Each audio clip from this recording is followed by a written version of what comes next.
और A.K. सिंह। और आज फिर हम अपने जो कहीं ना कहीं हमारा सार का चैप्टर बच रहा था, यानी कि यूनिट नंबर 3 में हम क्या देख रहे थे।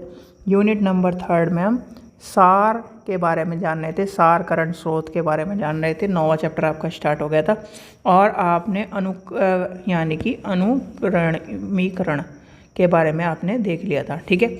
और कहीं ना कहीं इसको हिंदी में और इंग्लिश में आपको देखो चीज़ें बहुत सारी डिफ़िकल्टी हो जाती है, यानी इंडेक्सिंग के बारे में जब हम चलते हैं। और इंग्लिश में भी आपको पता होनी चाहिए, क्योंकि इंग्लिश के वर्ड आसान है, हिंदी के वर्ड थोड़ा सा बोलने में आपको दिक्कत हो जाएगी, जो कहीं ना कहीं आपको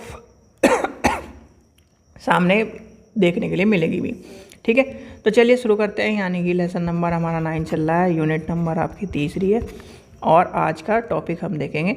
और हमारा टॉपिक यानी कि BLIS 6 का हम देख रहे हैं। तो सबसे पहले क्या करना है, सबसे पहले चैनल को सब्सक्राइब करना है, वीडियो को लाइक करना, शेयर करना है और टेलीग्राम ग्रुप को ज्वाइन करके रखना है, जिससे आपको इंपॉर्टेंट इन्फॉर्मेशन देखने के लिए मिलती रहे। तो यानी कि यूनिट नंबर 3 लेसन नंबर 9 और आज का टॉपिक है सार करण स्रोत, ठीक है।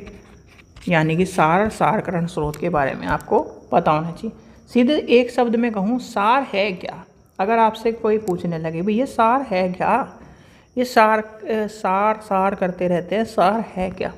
सार किसी भी चीज़ का एक तरह से अगर हम लेके चलें तो क्या है, छोटे रूप को मानते हैं। यानी कि सार क्या है, यानी कि कहीं ना कहीं जो आपकी अनुक्रमणिका है उससे नवीन प्रकाशन लेखन को कहीं ना कहीं और जो उसके टॉपिक्स है उनकी जानकारी प्राप्त करने के, किंतु कभी कभी ऐसे टॉपिक्स को पढ़ने के पश्चात वह शोध के लिए उपयोगी नहीं होते। क्या होते, उपयोगी नहीं होते या उपयोगी नहीं रहते। तो इस प्रकार के प्रमुख जो चीज़ें हैं, अध्ययनकर्ता या शोधकर्ता जो होता है या फिर बहुमूल्य समय को नष्ट ना हो उसे कहीं ना कहीं हटा देता है। जैसे मान के चलिए आपकी 10 पन्नों की किताब है, या फिर 10 पन्नों की किताब तो आपको आजकल देखने के लिए मिली 10 पन्नों की टॉपिक है। अब आप कहोगे यार इतना बड़ा कौन पढ़ेगा, तो उसमें कहीं ना कहीं जो इम्पोर्टेंट चीज़ है मैं आपको सिर्फ वही बताऊँ।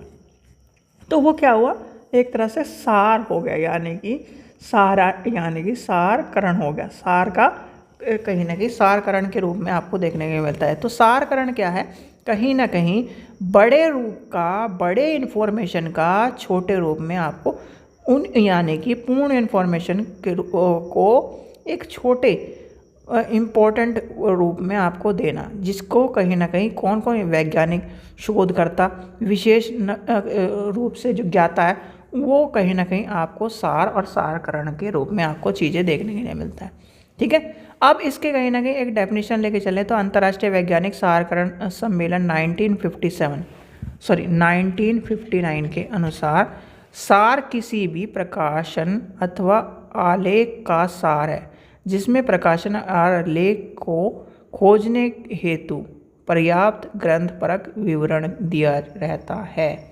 जैसे आपका क्या है, आपने देखा होगा जो कहीं ना कहीं आप आगे PG करोगे तो कहीं ना कहीं आपको पता होना चाहिए, जब कहीं ना कहीं या फिर आप PhD करोगे तो एक क्या बनती है, शोध हमें करा जाता है, शोध करते हैं हम। तो शोध में क्या है, डिसर्टेशन या फिर आप थीसिस लिखते हो, तो उसका कहीं ना कहीं इतनी बड़ी थीसिस है, यानी कि ये मान लो 400-500 पन्ने की या फिर कहना आपको 300-400 पन्ने की किताब बनाओगे तो आप एक दिन में तो पढ़ नहीं सकते। तो कहीं ना कहीं उसका एक छोटा रूप तैयार करा जाता है, उसे हम क्या कहते हैं, एक तरह से सार के रूप में कहते हैं। क्या कहते हैं, उसका सार होता है। एक होती है सिनॉप्सिस, एक होती है समरी, ठीक है। तो कहीं ना कहीं वही रूप आपको यहाँ पर देखने के लिए मिलेगा।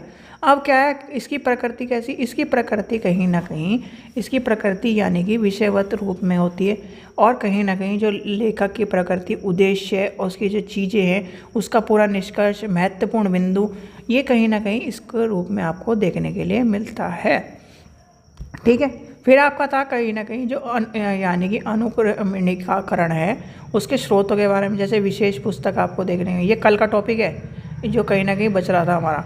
विशेष पुस्तक आपके आ जाएगी, समसामयिक पत्रिका आ जाएंगी, विशेष अनुक्रमणिका आ जाएंगी, जो एक सारीकरण हो गया, समाचार पत्र हो गया, धरोहर प्रकाशन हो गया, सामग्री के बारे में हो गया, तो ये सारे के सारे आपको इसके अंतर्गत मिलेंगे। फिर आता है प्रमुख अनुक्रमणिका के स्रोत आपको देखने को मिलते हैं, जो आपका लाइब्रेरी लिटरेचर आ गई, सोशल साइंस के ऊपर आ गई है, ह्यूमैनिटीज़ के ऊपर आ गई।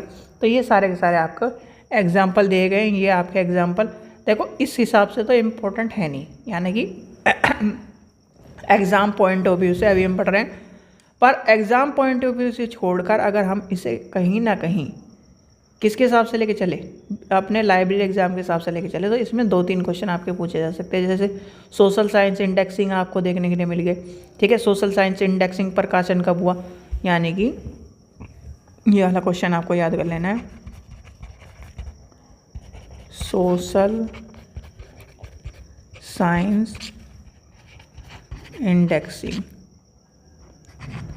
ठीक है, ये आपका कब आया, 1974 में आया।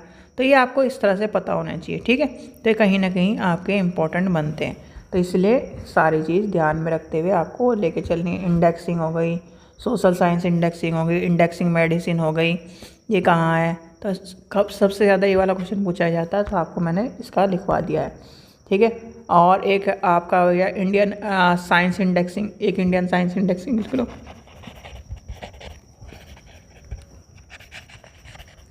ठीक है। ये कब आया, 1976, ठीक है। ये दोनों आपको बता दिए। इंडेक्सिंग इंडिया तो कभी पूछा जाता है, तो ये दोनों आपको पता होने चाहिए, ठीक है। यहाँ तक आपका आ गया।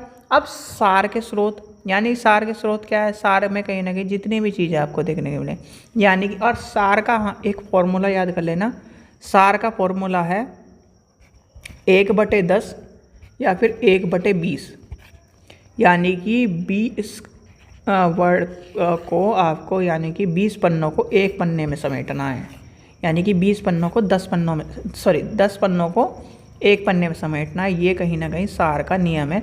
आपको कोई पूछने लगे कि सार का नियम क्या कहलाता है, तो सार का नियम कहलाता है 1/10 या 1/20, ठीक है।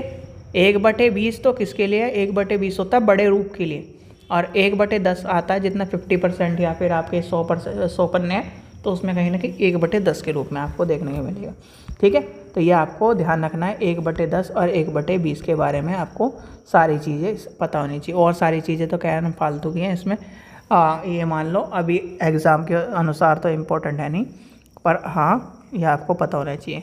अब इसमें 2 क्वेश्चन इंपॉर्टेंट बनते हैं, एक क्वेश्चन आपका आता है सार और एक आपका आता है अनुक्रमणिका, ठीक है। तो दोनों का क्वेश्चन आपको यहीं लिखवा देता हूँ मैं, ज़्यादा कहना एक वीडियो और बनाने का कोई फ़ायदा नहीं। एक आता है अनुक्रमणिका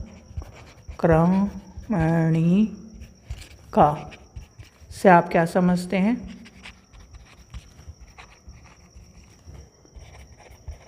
ठीक है। और दूसरा है सार या सारकरण से आप क्या समझते हैं, ठीक है।